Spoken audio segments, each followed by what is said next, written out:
This isn't a meditation, and there's nothing you need to do while listening. You don't need to slow your breathing, close your eyes, or try to relax in any particular way. This is a simple and gentle reflection on something many people experience, often quietly and repeatedly, especially at the end of the day. For some people, bedtime is the first moment they realise just how overstimulated their nervous system has become. The day may have been busy, full, emotional, practical, noisy, or simply demanding in 100 small ways. And then the evening arrives and the world gets quieter. The body begins to feel tired, and yet something inside still doesn't settle. You may recognise that feeling. Your body feels ready for sleep, but your mind is still moving. Thoughts are circling, conversations replay. Small worries suddenly feel larger in the quiet. The body may feel tired, but there is still a kind of alertness running underneath everything, as if some part of you hasn't fully received the message that the day is over. And when this happens often, it can become very frustrating. You might start to wonder why you just can't switch off, why other people seem to fall asleep easily, while your body stays restless or watchful, why the evening doesn't feel like relief, but like a strange in-between place where you are neither fully active nor fully at rest. But very often, nothing is wrong with you. Your nervous system may simply not feel safe enough yet to fully let go. This is something I think many people need to hear more often, because we live in a culture that tends to frame relaxation as a skill we should be able to perform on command. We're often taught that if we're tired, we should sleep. If we want to relax, we should meditate. If we feel stressed, we should just calm down. And when those things don't happen easily, it can create shame. But the nervous system is not mechanical. It doesn't simply obey instructions because the clock says it's bedtime. It responds to cues. It responds to patterns. It responds to the environment, to what has happened throughout the day, and to whether the body actually feels safe enough to come out of alertness. That's why bedtime can be such an important moment emotionally and physically.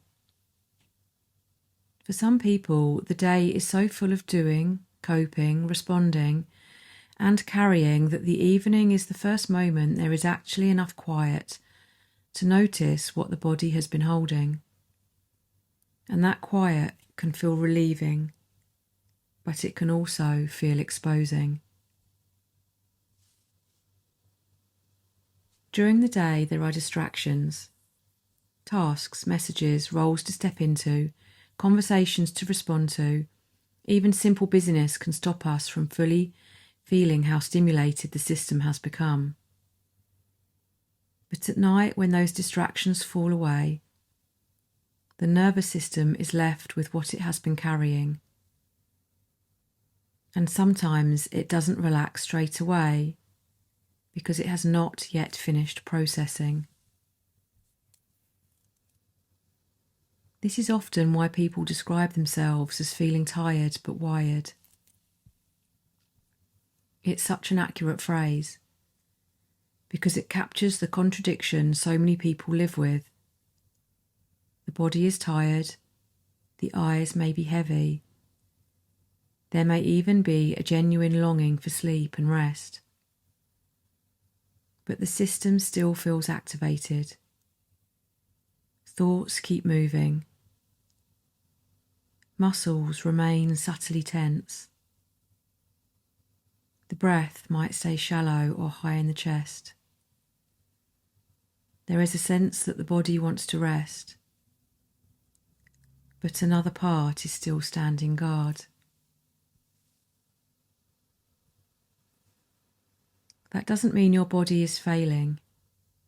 It means your body is doing what it has learnt to do when it senses unfinished stimulation, unresolved activation, or simply too much input.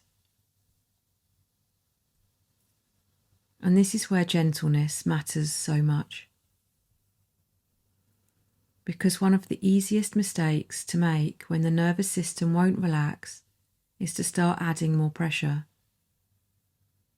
Pressure to sleep, pressure to do bedtime well, pressure to calm down quickly, pressure to stop thinking, pressure to get it right. But pressure is rarely what helps the nervous system settle. In fact, pressure often reinforces the very state we are trying to leave. The body senses demand. It senses expectation. It senses that something is required. And instead of softening, it often stays alert for longer. That is why understanding the nervous system can be so powerful. Not because understanding makes everything instantly easier, but because it changes the relationship. It softens the story. Instead of thinking, why can't I relax? You may begin to ask, what has my system been carrying today? Instead of, what's wrong with me? It becomes, what might my body need before it feels safe to let go? And that is a very different conversation. If this kind of gentle understanding resonates with you, I share longer reflections and deeper support inside my Bliss Yoga and Wellness School community. If you'd like to explore that space after listening, just know it's there for you, and for now we can simply continue here. One of the reasons the nervous system struggles to relax at night is that modern life often gives us very little transition. We move from stimulation to stillness abruptly, and then expect the body to know what to do. We go from screens to silence, from problem solving to lying down, and from being needed by everyone else to suddenly trying to be at peace. And for many systems, that shift is simply too sudden. The nervous system usually settles more easily through rhythm than force. It likes continuity. It likes repetition. It likes cues that say slowly and consistently, you are moving towards rest now. This is why some people find that even when they are physically exhausted, the body still resists sleep. The day hasn't had a proper ending. The system hasn't had enough signal that the demand has stopped. The body may still feel as though it is in mid-task, mid-conversation, mid-alertness, even when you are technically in bed.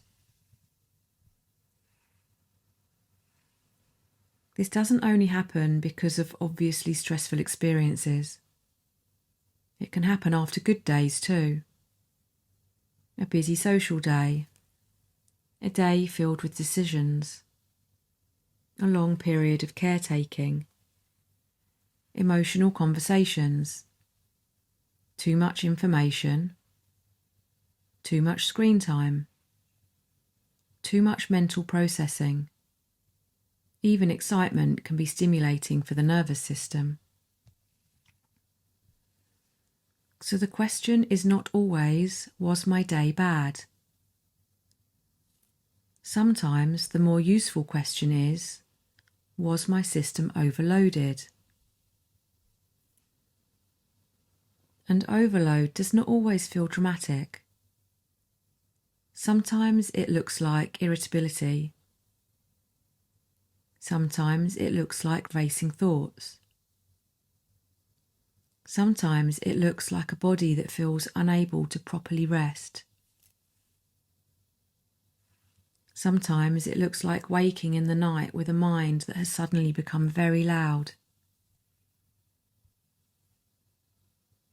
For many people, night waking is not random. It is where an overstimulated nervous system becomes more visible. The body wakes, the room is quiet, and suddenly the thoughts that were muted during the day become much easier to hear. Plans, fears, lists, regrets, tiny unfinished things, big unresolved things. Everything can seem louder in the early hours. Again, this is not a sign that something is wrong with you. It is a sign that your system is still active. And sometimes, simply understanding that can reduce the second layer of suffering. The shame, the panic, the self-criticism that comes from believing you should be able to relax more easily than you can.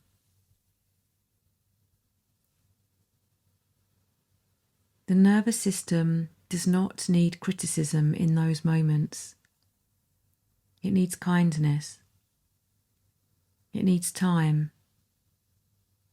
It needs steadiness. It needs less inner conflict, not more.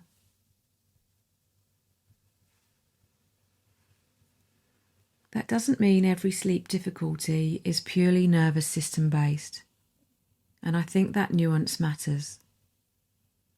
There can be hormonal reasons, biochemical reasons, medical reasons, environmental reasons, lifestyle reasons, but even within that complexity, the way we relate to our nervous system still matters. A body that feels judged tends to tighten. A body that feels pressured tends to brace. A body that feels it is failing tends to stay alert. And so even when there are multiple factors involved, bringing more gentleness into the experience can still be deeply supportive. Sometimes the most healing shift is not finding a perfect fix, but ending the battle. Stopping the argument with the body. Stopping the belief that rest must be achieved correctly. Stopping the self-surveillance that turns bedtime into another performance. Because rest does not begin with perfection. It begins with enough safety. And safety in the context of the nervous system is often made up of small things. Predictability, familiarity, softness, quiet reassurance, repetition, the absence of demand, the feeling that nothing urgent is required right now. This is why gentle evening rituals can matter so much. Not because they are magical, but because they offer signal. They tell the body that the pace is changing. They create a bridge, They give the nervous system a chance to understand that the active part of the day is ending. And I think this is important to say too. If you struggle to relax at night, it does not mean you are bad at rest. Sometimes it simply means your system has learned to stay ready. Maybe because life has required a lot of you. Maybe because you have carried a lot for a long time. Maybe because your body has become used to living in a state of subtle vigilance. Maybe because there has not been much space to soften. In that context, difficulty relaxing makes sense. And when something makes sense, we can begin to meet it more compassionately. That shift alone can be deeply regulating, because understanding reduces fear, and when fear softens, the body often softens too. There is also something important about permission here. Many people are intellectually allowed to rest, but not emotionally allowed. The body may be in bed, but some deeper layer still feels there is more to do, more to hold, more to prepare for. And until that layer feels some real permission, sleep can stay just out of reach. This is one reason why gentle language matters. The way we speak to ourselves in the evening matters. The atmosphere we create around sleep matters. The inner expectation we carry into the night matters. If the body hears, "You must sleep now," it can tense. If the body hears, "You are safe to rest now," it may begin to soften. It's a subtle difference, but a powerful one. And this is often the work.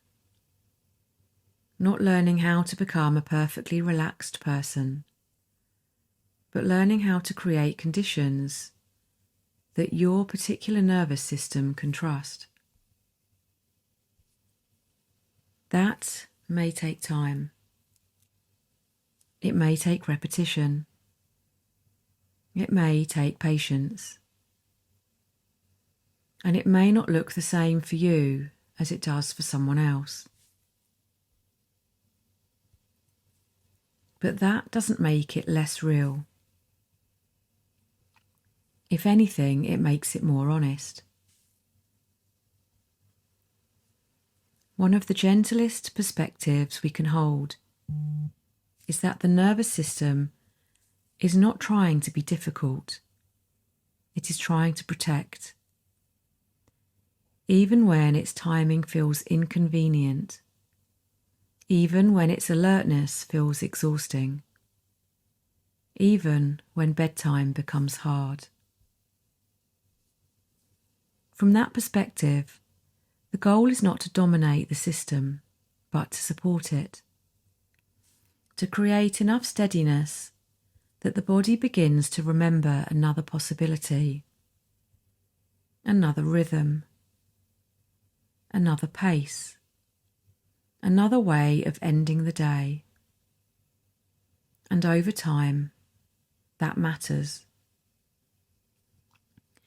Not all at once, not dramatically, but quietly, gradually, repeatedly. The body learns through experience, through many evenings where it is met gently instead of harshly, through many moments where it is allowed to slow down without being judged for how long it takes. through many nights where the invitation is rest, not performance. That is often how deeper change happens. And if this is something you've been experiencing, I hope this reflection helps you feel less alone in it. I hope it reminds you that difficulty relaxing at night is not a character flaw. It is not evidence that you are doing life badly.